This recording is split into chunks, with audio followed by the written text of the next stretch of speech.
and then it's going to check if the data frame close iLock -1 is, which is pretty much the price, is less than the last SMA 40, then it creates a sell order.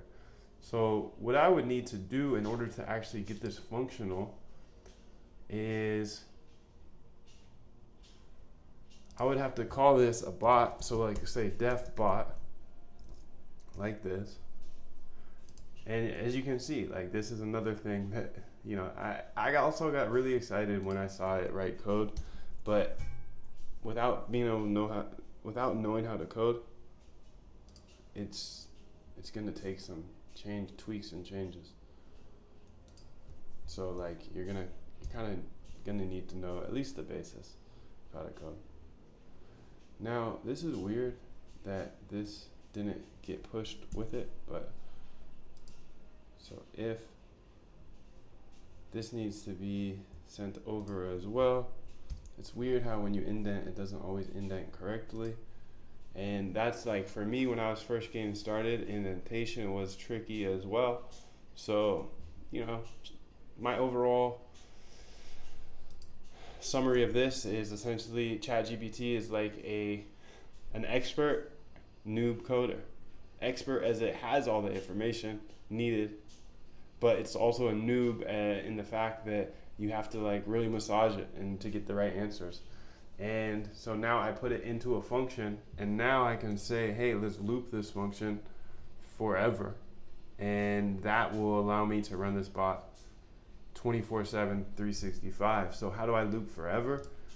Well, let's go ahead here and say loop bot forever, and that should be fine, because remember, when we enter, it just chills for 5 days. You know, if you have this up on a server or a computer, it's just chilling for 5 days after it enters, and then it's going to check this. So loop bot forever, we have to hit schedule dot every, let's just do 15 seconds, and dot seconds dot do and bot, and then we have to import schedule, import schedule, and I might want to import that at the top, but then we'll say while true,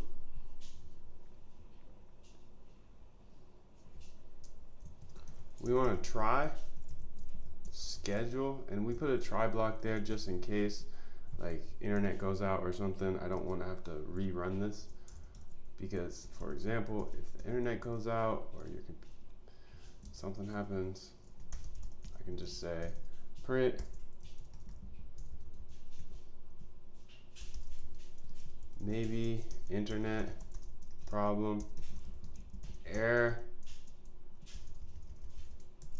sleeping 30 and retrying.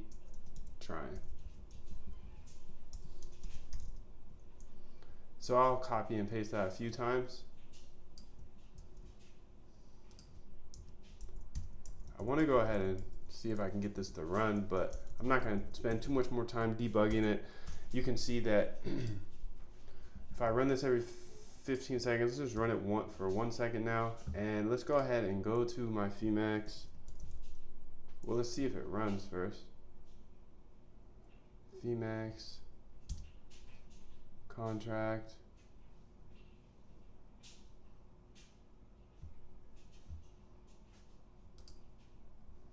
Let's go to BTC. Oh, it looks like my market maker is in there already.